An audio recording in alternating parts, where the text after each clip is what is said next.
How is everybody doing? How is everybody? Uh, I wanted to talk about the Manosphere today. Um, there's an article that came out of Canada 6 days ago, and has now subsequently made its way around the world, including the US. It was published by the Canadian Broadcasting Corporation, which makes some claims that were made by a divorce attorney who makes claims that that he's seeing a new trend of the manosphere leading divorces, meaning that he is seeing a new trend of increases of divorces which are perpetually caused by the manosphere. And obviously this article, which is a news article, it's not an article published in an academic journal, it's a news article. It's basically an opinion, has been repeated by many manosphere haters all over the US and all over the world now, repeating it, making TikTok videos about it, echoing it, making YouTube videos about it. And then I went to check the source, the actual article from CBC, the Canadian Broadcasting Corporation, to see what are the claims of this divorce lawyer, but also just to see in terms of what methodology did he use to arrive to this conclusion.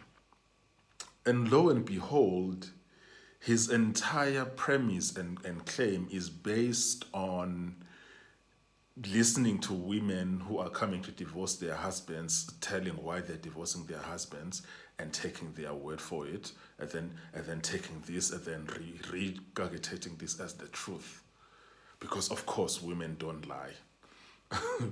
They don't lie about these things. We know that women don't lie in a breakup. They always tell the truth in terms of what happened, and who was at fault and what role they played in the breakdown of the relationship. Of course, we all know this.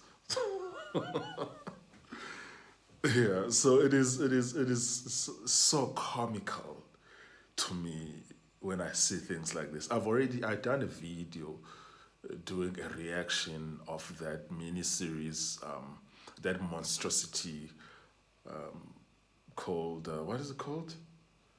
The one coming from the UK.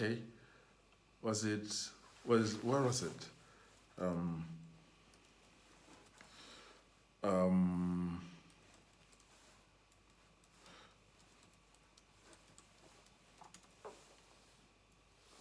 what was it called? Adolescence. Yes, adolescence. That propaganda piece that they released. I did a piece on that. I'm gonna probably put a link to that video that I did on the adolescence on this video below.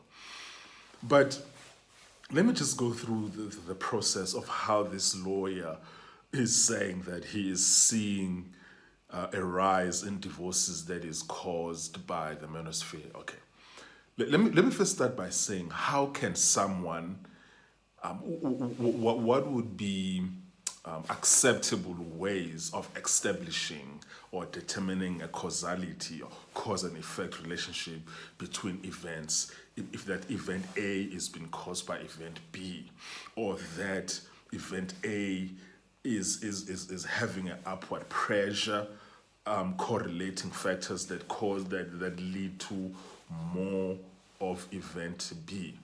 What's more, the most acceptable way of doing this would be to do a controlled controlled scientific study which gets published in an academic journal so that it can be peer reviewed and so that it can be critiqued. And the methodology of that study must be clear for everyone to see. That will be the best way of knowing how something is causing another thing, how that event A is causing event B. The second best way of establishing causality between two events is to do a widespread survey. And a lot of the time of these surveys, you need to ask questions that are able to, in a sense, cancel out false positives and cancel out false negatives. And then a lot of the times, also, once you've done a survey, then you can be able to say, okay, we're seeing a trend towards this direction. But what you can't do is to talk to your female clients who are divorcing their husbands and then listening to their one-sided version of what happened in their marriage, and then say, based on that one-sided version of what happened in their marriage, say that this is the truth of what caused the divorce. You can't do that. You can't do that. Take us seriously, please. Please take us seriously. And so we're saying people are regurgitating this thing, they are repeating it, they are saying, oh yeah, the Manosphere. I think what I've realized is that a lot of people in the West, they are terrified of the Manosphere. It terrifies them. And for me, the funniest thing about them being terrified about the Manosphere is that none of them were terrified about feminism. Feminism is actually mainstream. Like misandry is mainstream. It's a hatred of men is on our televisions, it's on our radio stations, it's on our newspapers, it's in our movies, it's in our TV series. No one bats an eye about it. But everyone is terrified about the Manosphere. It fascinates me. It really fascinates me. And one reason for me why I don't take this claim seriously is because I know that women lie about their breakups. I'm pretty much aware of that. Like when a woman tells me what happened in their relationship and a breakup, I ask follow-up questions. And it has, I think, 99% of the time when I'm asking follow-up questions, the story and the narrative that she's pushing starts to fall apart and to crumble and then you start to realize it. But the thing is, they are so used to telling people stories about what happened in their marriages who don't question them, who don't ask follow-up questions, who don't ask clarifying questions, who don't ask to cross-examine to find out, because every story has to be cross-examined to actually figure out the truth of what happened, not the narrative that you are being told. Earlier, actually, in the year, I met a woman in a particular, let's just say a guest house for these purposes. We're both in this guest house and we're in the common area. And we're talking about things, and then eventually it came about that she told me that she was in a process of a divorce. And then as she was telling all these stories about her divorce and all of what's going on in her divorce, I just asked her one question. I asked her, give me one thing that you did that was wrong in your marriage. And then she started kickboxing, and then she started all kinds of somersaults and ducking and dodging. And I repeatedly asked the question,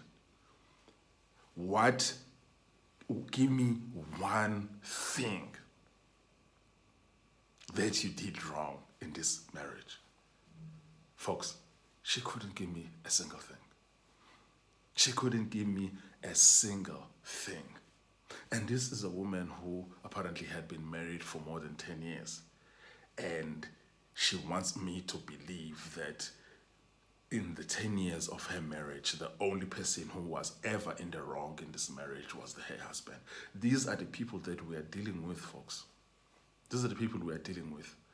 And so which is why I can never believe a lawyer who comes to me and I look in terms of, okay, this is what he did. He spoke to this divorcee woman who came to him to get a lawyer, and then this woman told him a sob story of what happened after her with her husband, and he has no other like perspective other than the perspective of what this woman told him. And then there's a second woman, and then there's a third woman, and he just listens to them. He listens to their narratives. He believes them. Doesn't question anything. One of the stories was actually one woman said that this guy, what did this guy do? She said that, wait for it, he was controlling. Yeah, he was controlling. Yep. He was controlling. That's a big one, right? He was controlling. And for a lot of you who are uninitiated, you hear a woman say that her husband was controlling, and then you believe that crap. Where controlling could really mean that this man was really controlling, or it could just mean that he had communicated standards and boundaries that he didn't want to be crossed, and she didn't want to meet those boundaries that he is communicating with her. It could be simply because they call any man who does anything that they don't like, or any man who doesn't comply with anything, controlling. Another one made a statement of saying that when she's talking to this lawyer, she was saying that her husband did not want her to maintain her friendships with other men, and she's calling that controlling. Okay, folks, let me ask you a question. So if a husband does not want her wife, if a husband does not want his wife to have close male friendships, is that controlling? That's controlling.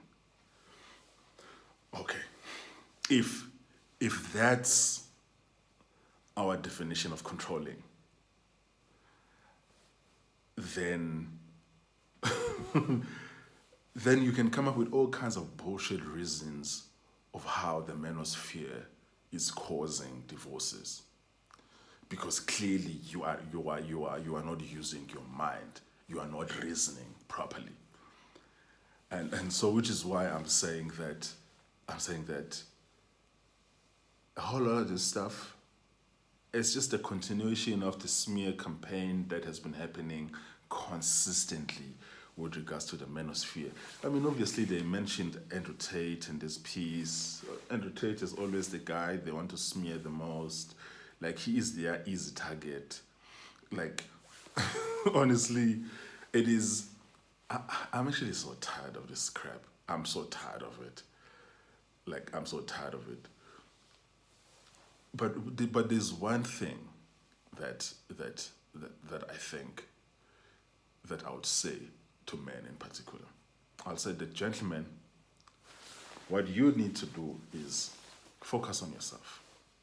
Work hard, focus on your career, make money, make loads of money, stay fit, go to gym, have good mental health, have good physical health, have good emotional health, cultivate the friendships that you have, take care of your family, and just forget about these women. Just forget about them. For me, that's all the advice that I'll give men. I'm not going to say that the manosphere is right, wrong, or indifferent. I'm just going to say, fellas, just live your life. Just live your life. That's all that I would say. Live your life. More than anything, be successful. Be successful. Whoever calls you toxic or misogynist or whatever, just work hard, be successful, because you won't, when you are busy on your purpose, putting a dent to the universe, working 60 to 70 hours a week, you won't even have time to be reading any of this crap. You won't even have time to be thinking about all of this TikTok smear campaigns. You would be seriously working on your business and working on becoming a better man. And that's all that I would say about that. And and with regards to the claim that the manosphere has caused a rise in divorces, with all due respect, I'll say that you don't know what the fuck you're talking about. You really don't know what the fuck you're talking about. Like, you have not even attempted to show a causality between the manosphere and the rise of divorces. You have not even met the minimum requirements of correlation. The only thing that you have done is that you've shown that you trust women implicitly. That's all that you've done. And obviously, if women can be trusted implicitly, I mean, I suppose then in a divorce there wouldn't be a need for a court hearing, because women never lie.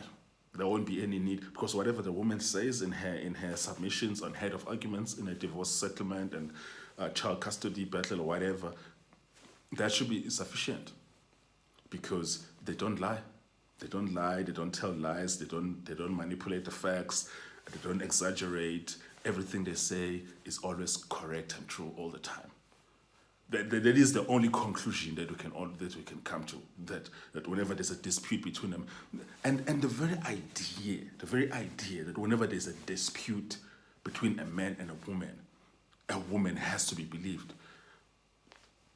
Guys, keep me out of that. Keep me out of that. Really, like I can't participate in that. And that's exactly the sort of notion and the thinking that is pervasive in the West. Okay, which is why a lot of men are just like, you know what? I'm just going to live my life. I have no interest in dealing with the opposite sex. I'm talking about men in the middle class who are saying they have no interest, absolutely no interest in dealing with the opposite sex. And that includes casual sex. They have no interest in marriage or dating or hookups or even one night. They don't have any form of interest. They've just totally checked out completely. It's things like this.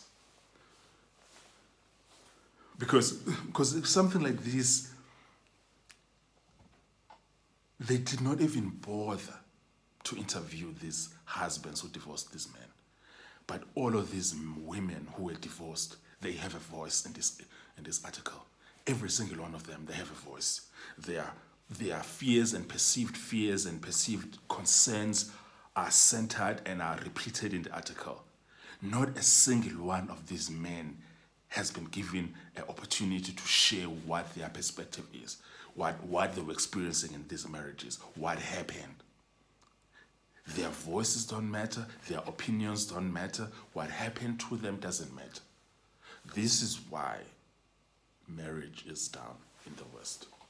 Things like this. This kind of crap is the reason why marriage is down. And then men just get to a point where they're just like, why bother? Why bother? Because it doesn't matter what scenario it is. As long as there is any serious conflict or dispute between me and a woman, our society will always believe a woman, regardless of what happened. And my view and my opinion won't even count in terms of this. In my perspective, this is what happened. My voice won't even be aired at all. Instead, I'll be caricatured, I'll be besmirched. There'll be ad hominem attacks. There'll be pejoratives, name calling, all kinds of like dehumanizing language that gets attributed to men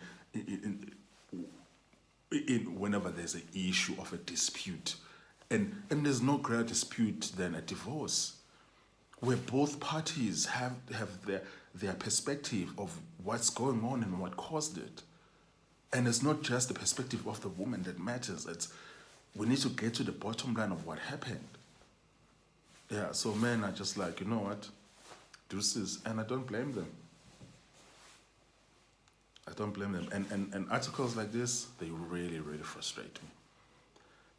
And unfortunately, there's going to be more and more of them coming in the future. Anyways, cheers, folks. See you on the next one.